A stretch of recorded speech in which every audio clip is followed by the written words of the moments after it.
12 personas, 8 de ellas periodistas, murieron asesinadas en la redacción de un semanario satírico atacado por un comando de terroristas islámicos. El ataque dejó además 11 heridos, 5 de ellos graves. La matanza en la sede de la revista Charlie Hebdo desató la indignación internacional.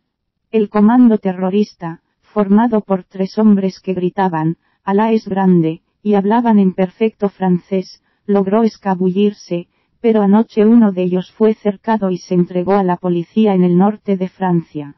Previamente, las autoridades habían identificado públicamente a los presuntos autores, 3 jóvenes franceses de origen y nombres árabes. El semanario Charlie Hebdo y su director habían sido anteriormente víctimas de atentados y amenazas provenientes del islamismo radical, muy fuerte en Francia. Ayer, en una reacción espontánea masiva, cientos de miles de franceses salieron a la calle a repudiar el atentado terrorista y en defensa de la libertad de expresión. Estas manifestaciones se repitieron en muchas naciones occidentales. 2 hombres encapuchados vestidos de negro irrumpieron en la redacción de la revista en la mañana, disparando sus fusiles de asalto Kalashnikov. Una dibujante que sobrevivió contó que los atacantes hablaban francés, a la perfección, y dijeron ser de Al-Qaeda. Los atacantes gritaron, «Alá es grande», y «Hemos vengado al profeta», en referencia a Mahoma. Dejaron 12 muertos, entre ellos 8 periodistas y dibujantes, y 2 policías. Uno de estos fue rematado en la calle, crimen que fue captado por un celular y mostrado ayer en todo el mundo. La frialdad que exhiben los asesinos del policía, inerme y herido en el suelo, causó aún mayor indignación. Durante el asalto al periódico, varios transeúntes escucharon ráfagas de más de 40 tiros. Los redactores y administrativos del semanario fueron perseguidos a tiros por los asesinos, debiéndose refugiar en los tejados del edificio. Los 2 atacantes huyeron en un auto Citroën negro, en el que los esperaba el tercer integrante del comando. De inmediato, la policía francesa lanzó una enorme operación de búsqueda y captura, en la que participaban varios miles de policías y entre ellos centenares de especialistas. Poco después se halló el auto utilizado por los terroristas. El director y los más conocidos dibujantes de Charlie Hebdo figuran entre los asesinados, ver página 24. Entre las víctimas aparecen asimismo 2 policías que custodiaban las instalaciones por las continuas amenazas que sufría el semanario. Los dibujantes eran figuras muy conocidas en Francia desde hace décadas, lo que generó una ola de conmoción pocas veces vista en la nación. El peor en 50 años. Ante el que es el mayor atentado terrorista registrado en Francia en los últimos 50 años, el presidente François Hollande anunció un plan antiterrorista que presentará hoy al Parlamento y pidió unidad a la nación francesa ante este shock.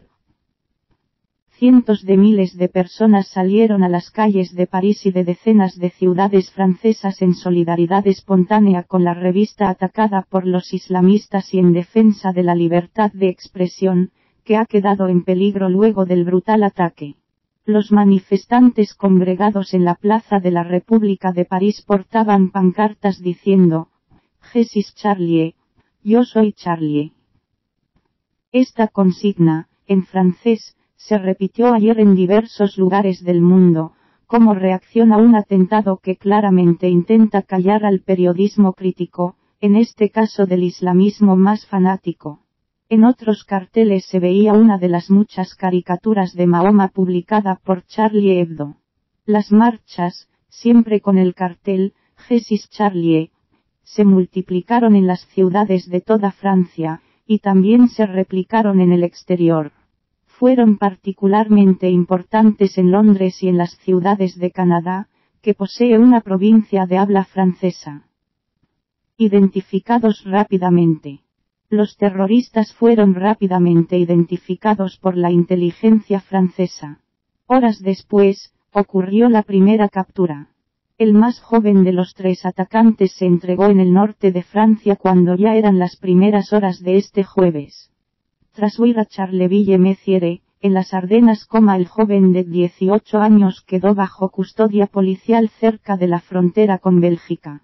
Aún eran buscados los dos terroristas más peligrosos, los hermanos Cherif y Said Kouachi, de 32 y 34 años, que serían quienes ingresaron en la redacción y cometieron la masacre, mientras el joven de 18 años esperaba en el auto. Según medios franceses, la policía interrogaba a personas del entorno de los dos hombres, que se mantenían prófugos. Las autoridades estaban buscando a los atacantes con un despliegue de miles de agentes, entre otros lugares, en Reims y Estrasburgo. Los dos hermanos son de París y tienen ciudadanía francesa pese a sus nombres árabes. Son de origen argelino, como muchos franceses islámicos. Documento olvidado. Durante la tarde, la Fuerza de Seguridad Nacional francesa emitió un documento interno pero hecho público en el que indicaba que se buscaba a los tres hombres. El documento, revisado por un corresponsal de la agencia británica de noticias Reuters, identificó a los hombres como Said Kouachi, nacido en 1980, Cherif Kouachi, nacido en 1982. Uno de ellos estaba señalado como miembro de una red de reclutamiento iraquí que actuaba en el barrio 19 de París. El tercero es Hamid Mourad, nacido en 1996. Este último es el joven de 18 años que se entregó anoche en el norte de Francia. Una fuente de la policía dijo que uno de ellos fue identificado porque dejó sus documentos en el auto Citroën negro en el que escaparon del lugar del crimen. Los hermanos Kouachi viven en la región de París, mientras que Mourad es del área de la ciudad de Reims, en el norte francés, dijo una fuente del gobierno a Reuters. Fue allí donde fue arrestado anoche, luego de verse cercado por un comando policial fuertemente armado.